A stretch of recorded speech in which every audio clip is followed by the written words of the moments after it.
राधे राधे बच्चों, क्या हाल चाल है आप सभी के। उम्मीद है सभी लोग मस्त होंगे। और जो आज हमारी क्लास होने वाली है वो भी बिल्कुल शानदार क्लास। आज का जो टॉपिक हमें पढ़ना है वो पिछली क्लास में जो हमने सीखा था कि ईएमडब्ल्यू में मैक्सवेल ने क्या बताया कि डिस्प्लेसमेंट करंट कैसे आती है। फिर आपने प्रूफ किया कि कंडक्शन और डिस्प्लेसमेंट करंट सेम आती है। आज का जो टॉपिक है उससे थोड़ा सा अलग है। आज हम उसी के आगे सीखेंगे कि डिस्प्लेसमेंट करंट को और किस तरीके से लिख सकते हैं। फिर जानेंगे डिस्प्लेसमेंट करंट की क्या क्या प्रॉपर्टीज हैं।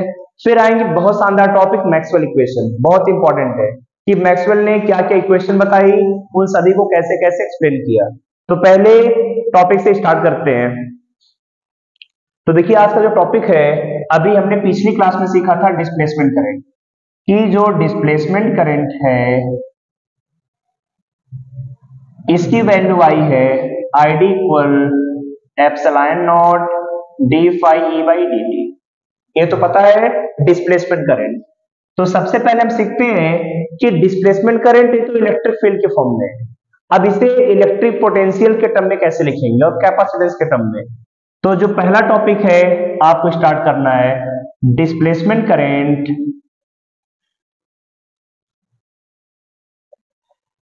in terms of capacitance and potential। क्योंकि देखिए एनसीईआरटी में दो क्वेश्चन दिए इस टॉपिक पे और दोनों के दोनों क्वेश्चन इसी फॉर्मूले पर बेस्ड है।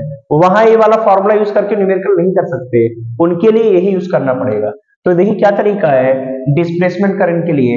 तो डिस्प्लेसमेंट करंट पढ़ा था I D equal epsilon not D by D T phi. तो epsilon not D by D T, phi की वैल्यू होती है ई ए कॉस थीटा, तो एंगल आपने निकाल लिया था जीरो बनता है, तो फाई की वैल्यू ई ए। अब देखिए epsilon not D by D T, यहाँ इलेक्ट्रिक फील्ड है। इलेक्ट्रिक फील्ड पर पोटेंशियल के टर्म में लिखें तो देखिए डायग्राम याद है आपको, इधर पॉजिटिव इधर नेगेटिव, बीच की डिस्टेंस डी है, इलेक्ट्रिक फील्ड इस तरफ, हर प्लेट का एरिया ए है और बीच में फ्लो होने वाली करंट है आई। तो इलेक्ट्रिक फील्ड अगर दोनों प्लेट की बीच की बात करें पोटेंशियल के टर्म में, ई की वैल्यू आएगी वी बाई डी और इधर एरिया। अब इसे नीचे जब हमने बैटरी से कनेक्ट किया था तो बैटरी का पोटेंशियल था वेरिएबल, मतलब बैटरी के पोटेंशियल को कम ज्यादा कर सकते हैं। तो देखिए एप्सिलॉन नॉट, एरिया भी कांस्टेंट है क्योंकि दोनों प्लेट का एरिया सेम है, बीच की डिस्टेंस भी कांस्टेंट है, तो बचा dv बाई डी टी। अब एक टर्म आपको देखा देखा लग रहा होगा epsilon not A by D. ये जब पढ़ा था पैरेलल प्लेट कैपेसिटर के बीच का मीडियम वैक्यूम हो तब इनका जो कैपेसिटेंस आता है उसकी वैल्यू होती है epsilon not A by D. तो ये epsilon not A by D ये तो वैल्यू है सी, तो जो डिस्प्लेसमेंट करंट आएगी that is C DV over D T. तो डिस्प्लेसमेंट करंट का जो फॉर्मूला हमें याद रखना है वो एक तो है epsilon not D phi by D T, ये तो सही है। दूसरा हमारे पास है I D equal to C DV by D T, जहां पे सी का मतलब होता है कैपेसिटेंस और डीवी बाई डी टी तो पता ही है कि पोटेंशियल के बारे में दिया है। अब पहले इस पर हम एक दो क्वेश्चन करते हैं, फिर इसके बाद आगे वाला पार्ट हम स्टार्ट करेंगे। तो चलिए जल्दी से इसे नोट करिए, फिर इसके क्वेश्चन कराते हैं आपको। नोट कर लिया होगा। फिर इसी फॉर्मूले पर बेस क्वेश्चन है। अभी तो पहले एक दो क्वेश्चन कराते हैं, फिर एनसीईआरटी वाली साइड से क्वेश्चन करेंगे। तो जो पहला क्वेश्चन गिवन है, a parallel plate capacitor, a parallel plate capacitor of capacitance 5 microfarad is being charged so that the current has a steady value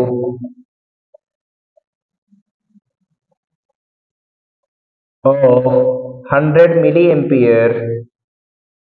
Calculate the rate of change of potential difference between the plates। आपको बताना है कि इस question में potential difference के change का rate क्या आएगा। ऐसे दो क्वेश्चन एनसीईआरटी में, वो क्वेश्चन भी आप बाद में करेंगे। तो देखिए क्वेश्चन में दिया है पैरेलल प्लेट कैपेसिटर। अब पैरेलल प्लेट कैपेसिटर दिया है 5 माइक्रोफैराड, चार्ज हो रहा है, करंट की वैल्यू दे रखा है 100 मिली एम्पियर। अब माइक्रोफैराड है तो पहले फैराड में बदलिए 10 की power -6 farad. Current milli ampere में है तो एम्पियर में 10 की power -3 ampere. Calculate the rate of change of potential difference.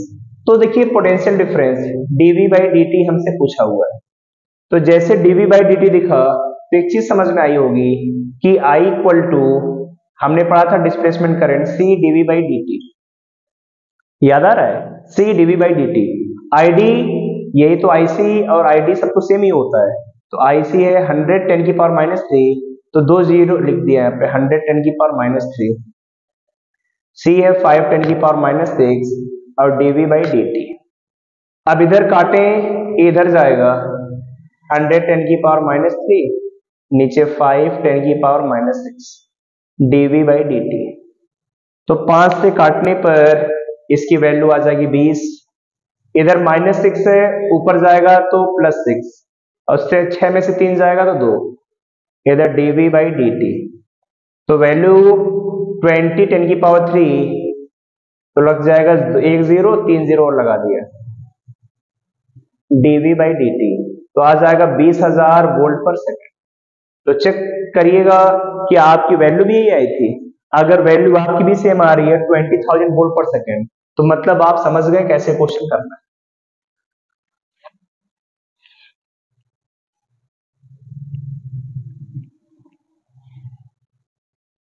अब अगर ये पार्ट समझ में आ गया तो फिर हम जो अगला पार्ट अब इसके बारे में जानेंगे उसका नाम है properties of displacement current. Properties of displacement current कि डिस्प्लेसमेंट करंट की क्या क्या प्रॉपर्टीज थी। तो देखिए डिस्प्लेसमेंट करंट की प्रॉपर्टीज, सबसे पहली चीज कि डिस्प्लेसमेंट करंट को चलने के लिए मीडियम की जरूरत नहीं पड़ती। तो डिस्प्लेसमेंट करंट में क्या, it has no need of medium, so it can travel in vacuum। तो इसे मीडियम की जरूरत नहीं पड़ती, तो ये कहां पे चलती है, वैक्यूम। और एक चीज कि ये कोई कन्वेंशियल क्यों, ये कोई फिक्स करंट नहीं है, कोई कन्वेंशनल करंट नहीं है, it is not conventional current. Conventional current का मतलब है कि ऐसा नहीं कि सर्किट में ये फ्लो करती है, ये तो फ्लो तब करती है जब हमें सेटिस्फाई करने की जरूरत पड़ेगी प्रिंसिपल ऑफ कंटिन्यूटी। इसे करंट बोलने का रीजन क्या है, it is not conventional current. इसे करंट हमने क्यों बोला, because it produces magnetic field, so we called it current.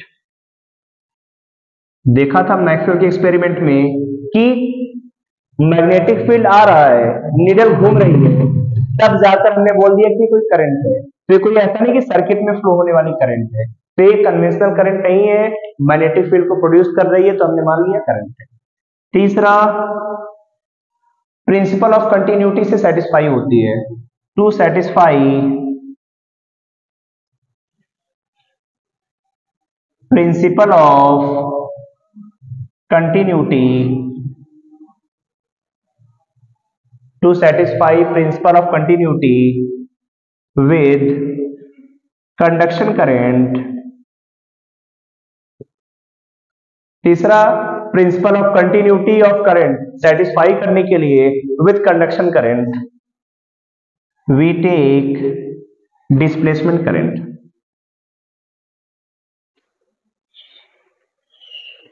एक चीज और समझ में आई कि डिस्प्लेसमेंट करंट और कंडक्शन करंट जब साथ में आती है तभी प्रिंसिपल ऑफ कंटिन्यूटी सेटिस्फाई होती है, अगर ये नहीं होती तो प्रिंसिपल ऑफ कंटिन्यूटी सेटिस्फाई नहीं हो पाती। तो तीन प्रॉपर्टी समझ में आई। अब आते हैं चौथी प्रॉपर्टी पे। चौथी प्रॉपर्टी क्या हो सकती है, किसकी वजह से प्रोड्यूस होती है? It is produce only by changing electric field और इलेक्ट्रिक फ्लक्स। तो इलेक्ट्रिक फील्ड इलेक्ट्रिक फ्लक्स में चेंज होने की वजह से करंट आती है, याद रहेगा। अब अगर इलेक्ट्रिक फील्ड और इलेक्ट्रिक फ्लक्स में चेंज ना हो तो ये वाली करंट नहीं आएगी।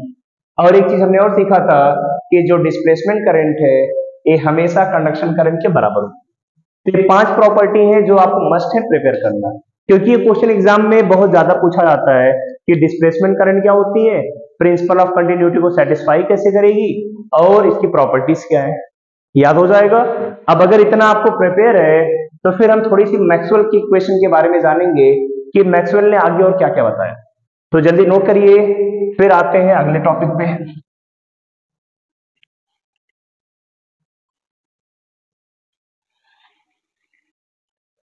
अब मैक्सवेल की इक्वेशन को पढ़ने से पहले एक छोटा सा टॉपिक और आता है कि एम्पियर मैक्सवेल मॉडिफिकेशन क्या है।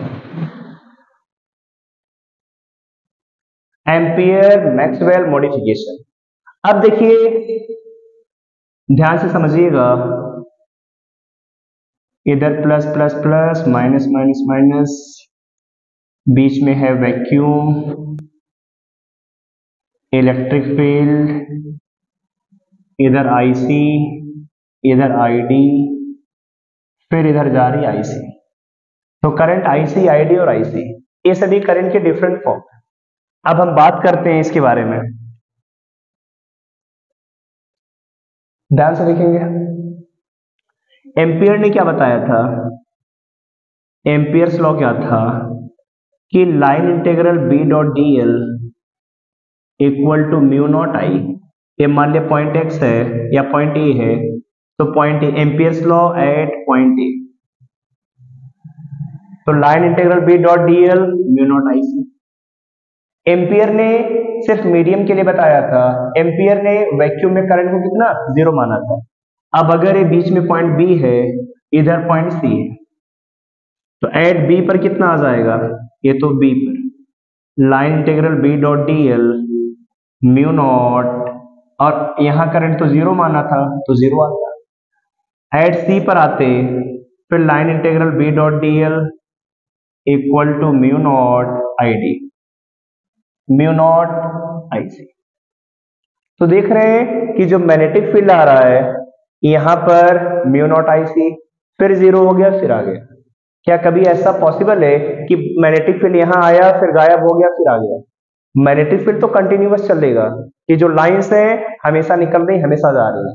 अगर मैग्नेटिक फील्ड यहाँ है तो यहाँ पर है, अब तो बीच में भी होगा मैग्नेटिक फील्ड। ऐसा नहीं कि मैग्नेटिक फील्ड यहां से चला यहाँ गायब हो गया फिर आ गया, तब तो एम्पियर्स का लॉ गलत हो गया।